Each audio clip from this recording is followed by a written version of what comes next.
इस युग में 3 प्रमुख समस्याएं हैं: मधुमेह, ब्लड प्रेशर और कोलेस्ट्रॉल का बढ़ना। वास्तव में ये तीनों एक दूसरे के पूरक ही हैं। ये सब चीज़ें बिना औषधि के भी ठीक की जा सकती है। इसके लिए थोड़ा पीछे जाना पड़ेगा। पुराने युग में अलग अलग प्रकार की सभाएं होती थी और वो सभाएं संवाद परिषद आयोजित किया करती थी। एक बार महर्षि भरद्वाज ने संवाद परिषद आयोजित की और उन्होंने सब लोगों को विषय दिया कि आप अपनी अपनी एक पुस्तक लिख के लाइए जिसके अंदर आयुर्वेद का सार भाग हो, थोड़े अक्षरों में आयुर्वेद का सार हो। और उनको 1 माह का समय दिया गया। सभी ऋषि रिसर्चर पुस्तक लिखने में मशगूल हो गए, मगर एक आचार्य खाली बैठे हुए सो रहे थे। बार बार उनसे कहा गया कि आप क्यों नहीं लिख रहे पुस्तक, आप क्यों नहीं लिख रहे? लिख दूंगा, मुझे 1 घंटा पहले बता देना जब जमा होनी है। जब शोध पत्र जमा होगा, शोध पत्र के उससे 1 घंटा पहले बता देना। तो सबने अपने ग्रंथ लिख लिए, तैयार कर लिए, बैठे थे। उसने कहा अच्छा घंटा रह गया, आप लिखो। उसने एक पुर्जा उठाया और उसके ऊपर कुछ लिखा और अपना शोध पत्र दाखिल कर दिया। ऋषि भारद्वाज ने वे सारे शोध पत्र देखे और सबसे सर्वश्रेष्ठ शोध पत्र उस महापुरुष का घोषित किया गया। वो महापुरुष थे गयदासाचार्य। उन्होंने उस शोध पत्र में क्या लिखा था वो आज हम बताते हैं।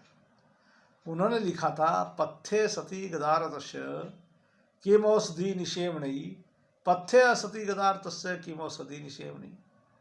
अर्थात औषधियाँ जो है वे निस्सार है, उनकी कोई आवश्यकता ही नहीं है। क्यों आवश्यकता नहीं?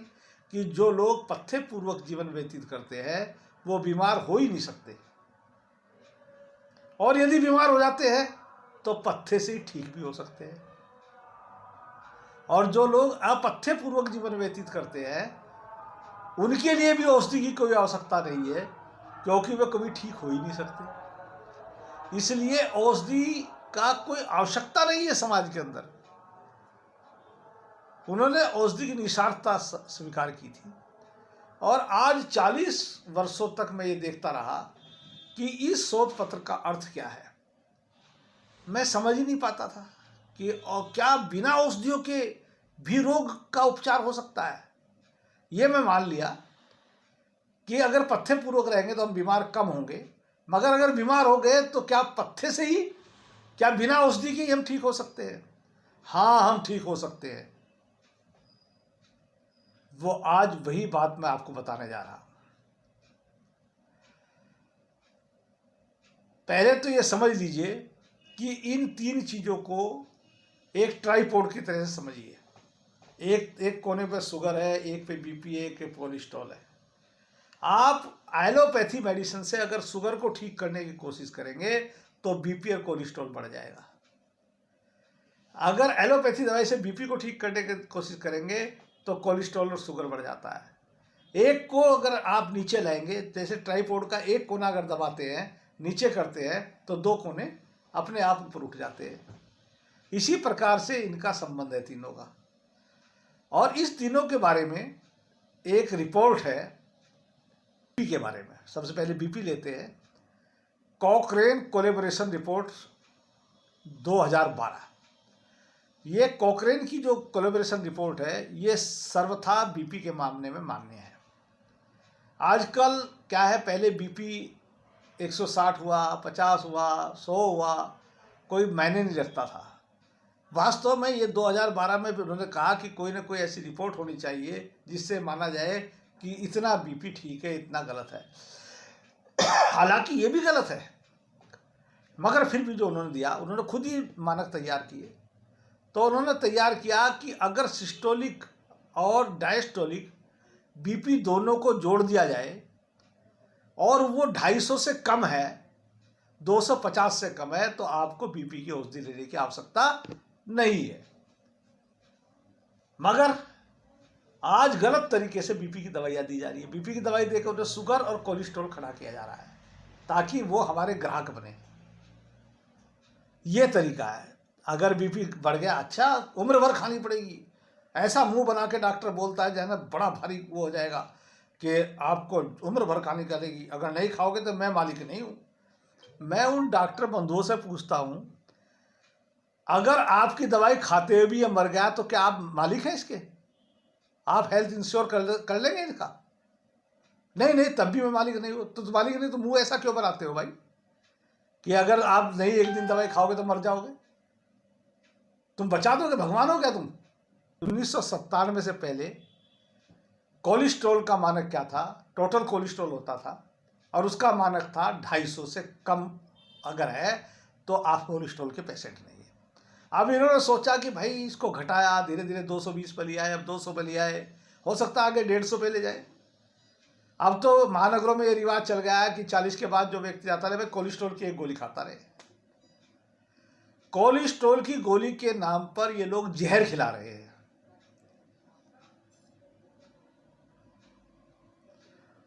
कोलेस्ट्रॉल को इन्होंने कहा कि कोलेस्ट्रॉल के चक्र से अगर अकेला कोलेस्ट्रॉल रहा, कौन सा, टोटल कोलेस्ट्रॉल ही रहा, तो चक्रव्यूह में कम लोग फंसेंगे। इसलिए उसको अलग अलग HDL, LDL, VLDL और triglycerides, so many kinds of cholesterol बनाई, ताकि कहीं ना कहीं तो फंसेगा व्यक्ति, कोई सा तो ऊपर नीचे होगा, कहीं ना कहीं फंसेगा तो दवाई खाएगा तो बिक्री होगी।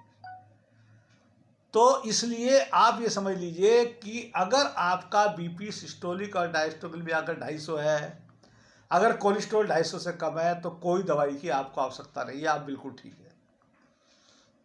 शुगर के बारे में बताता हूँ, इन्हीं की रिपोर्ट में, अपनी नहीं, आयुर्वेद की नहीं बता रहा, इन्हीं की बताता हूँ। ACP, American council of physician की गाइडलाइन के अनुसार, जो अमेरिका में गाइडलाइन देती है हर रोग की, उसने 6 मार्च 2018 में डायबिटीज के लिए गाइडलाइन दी और उसने कहा कि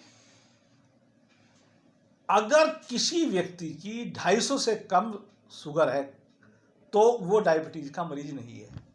कैसी दी उसने कहा कि सुबह उठते ही डायबिटीज यानी खाली पेट नापना और रात को सोते समय नापना और उसको डिवाइडेड बाई 2 कर दिया जाए।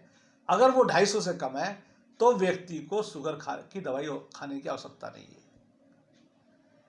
तो ये समझ लीजिए कि इस तरह से आप में से 50% रोगी तो वैसे ही ठीक हो जाते हैं जिनको बिना वजह की दवाई खिलाई जा रही है। अब रही अगर आपका शुगर 250 से अधिक है, आपका बीपी 250 से अधिक है, कोलेस्ट्रॉल 250 से अधिक है, तब भी दवाई खाने की आवश्यकता नहीं है। आवश्यकता वो मैं बताता हूँ। मैंने बताया था गैताचार्य का, 40-50 वर्षों तक मैं अध्ययन करता रहा, सोचता रहा कि वास्तव में गैदासाचार्य ने जो कहा वो कैसे सत्य है। असत्य तो हो नहीं सकता, क्योंकि महर्षि भारद्वाज ने उनको नोबेल पुरस्कार दिया उस समय का। तो असत्य नहीं है तो उसको सत्य सिद्ध करना हमारा काम है। वास्तव में व्यक्ति जब पथ्य पूर्वक रहता है, आहार ठीक प्रकार से करता है, विहार ठीक प्रकार से करता है, तो बीमारी होने के 90% चांस कम हो जाते हैं। मैं एक ऐसी डाइट आपको बताने जा रहा हूँ इस समय, जिसको, जो मानवता की डाइट है और जिसको लेने से शुगर 72 या 96 घंटे में नॉर्मल आ जाती है, बीपी 1.5 से 2 सप्ताह में नॉर्मल आ जाएगा, कोलेस्ट्रॉल 21 दिन में नॉर्मल आ जाएगा। अब वो आप सुनिए कौन सी है। उस डाइट को क्या है कि हम सब लोग जानते हैं, जो प्रकृति की डाइट होती है वो प्रकृतिस्थ डाइट जो है वही सर्वश्रेष्ठ है। हम सब लोग जानते हैं कि कई जगह जो प्रकृति के लोग समीप रहते हैं और प्राकृतिक डाइट लेते हैं उनको कोई बीमारी नहीं होती। वास्तव में जब ने व्यक्ति ने समूह में रहना शुरू किया और उसने जो है ना एक बनावटी जीवन जीना शुरू किया, तब तक बीमारियां बढ़ रही है। तो इन बीमारियों से बचने का तो मैंने उपाय बताया कि प्राकृतिक लीजिए या जो मैं डाइट कहने जा रहा हूँ वो लीजिए, तो रोगों से बचे रहेंगे। और दूसरा है कि रोग होने पर भी इस डाइट को लेने पर रोग ठीक होंगे, और मैंने उसका टाइम पीरियड भी बताया। तो करना क्या है, विशेष शोध के अंतर्गत कई विद्वानों ने और हमने भी पाया अपनी प्रैक्टिस में कि सुबह 12 बजे तक दो डिवाइड कर दीजिए, दिन को दो हिस्सों में बांट दीजिए। सुबह 12 बजे तक केवल खाएं, 4-5 तरह के फल खाएं, 4-5 रंगों के फल खाएं। और कितने फल खाएं?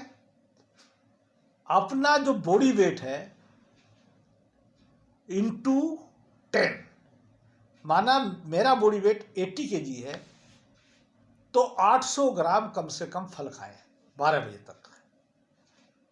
3-4 तरह के फल खाएं, जो मर्जी हो वो फल खाएं। शुगर में जिन फलों को बना कर रखी वे फल खाएं, केला खाएं, अंगूर खाएं, गन्ने का रस पिएं। जो जो शुगर के लिए खराब चीज बताई जाती है, जो जो फल, वे सारे फल खाएं। खूब डट के खाएं, 800 ग्राम कम से कम खाएं, और ज्यादा से ज्यादा जितना मर्जी हो उतना खाएं। 12 बजे तक खाएं। 12 बजे के बाद लंच में अपने इंटू 5% कर दे, वेट इंटू 5। माना मेरा वेट 80 kg है, तो इंटू 5 400 ग्राम। 400 ग्राम कम से कम रॉ वेजिटेबल खाए। वो रॉ वेजिटेबल ककड़ी, खीरा, मूली, सलजम, जो कच्ची खाई जा सकती है, पत्ते, मूली के पत्ते, अन्य चीज़ों के पत्ते खाएं। उनको मिला के 400 ग्राम खाएं, और 400 ग्राम के बाद फिर जो होम कुक्ड भोजन है वो खाएं। इसी प्रकार से डिनर करें, और दिन दिन में ही भोजन कर लेना चाहिए। रात्रि में भोजन नहीं करना, दिन में ही भोजन करना। और रात को 12 घंटे जो है वो उपवास रखना। रात को 12 घंटे उपवास रखेंगे तो वो सब हजम हो जाएगा, अग्नि मंद नहीं होगी, अग्नि ठीक रहेगी। इस प्रकार से करने पर 3 या 4 दिन में शुगर नॉर्मल आ जाएगी। शुगर की दवाई पहले दिन ही छोड़ देनी चाहिए इसे करते हुए। और बीपी की दवाई 8 दिन बाद बिल्कुल बंद हो जाएगी। कोलेस्ट्रॉल 21 दिन बाद बंद हो जाएगा, दवाइयाँ कोई आवश्यकता नहीं रहेगी। शुगर की दवाई तो तत्काल बंद कर देनी चाहिए इसे लेते ही, क्योंकि नहीं तो हाइपोग्लाइसीमिया होकर मौत भी हो सकती है। अब क्या नहीं खाना, ये स्टेप 1 बताया जो खाना है। क्या नहीं खाना, कोई रिफाइंड नहीं खाना, चीनी नहीं खाना, कोई एनिमल प्रोडक्शन और एनिमल सोर्स से आई हुई चीज नहीं खाना। एनिमल सोर्स की मांस, मछली, ये सब चीजें नहीं खाना। No tea and coffee. दूध, घी भी एनिमल प्रोडक्ट ही है। इस डाइट को लेते हुए दूध, घी, पनीर, मक्खन ये भी नहीं खाना। और एनिमल प्रोडक्ट हो गया, कोई भी फैक्ट्री से आई हुई पैक्ड चीज नहीं खानी है, क्योंकि इसमें पता नहीं क्या क्या मिला होता है, किस तरह से क्या क्या करते हैं। कोई भी जूस, कई लोग कहते हैं कि साहब फल नहीं खाए जाते, जूस पी लेंगे, चलो डिब्बा पी लेंगे रियल का। ये रियल नहीं है, अनरियल है। कोई भी अनरियल जूस नहीं पीना। अगर जूस पीना है तो स्वयं निकाल के पीना, और नहीं तो रॉ के रूप में ही फल खाने चाहिए, सब्जियां खानी चाहिए। दोनों समय भोजन करें। अगर इस प्रकार से हमने अपने जीवन को चलाया तो इन 3 रोगों को ठीक करने में, क्योर करने में पूरी मदद मिलेगी। आवश्यकता दवाई की नहीं रहेगी। और अगली बार हम अगले वीडियो में बताएंगे कि इनके शुगर के, बीपी के, कोलेस्ट्रॉल के कॉम्प्लिकेशंस कैसे ठीक किए जाते हैं। उसके साथ छोटी मोटी दवाई लगाई जा सकती है आयुर्वेद की कॉम्प्लिकेशंस के लिए, मगर मेन रोगों के लिए किसी औषधि की आवश्यकता नहीं है। नमस्कार।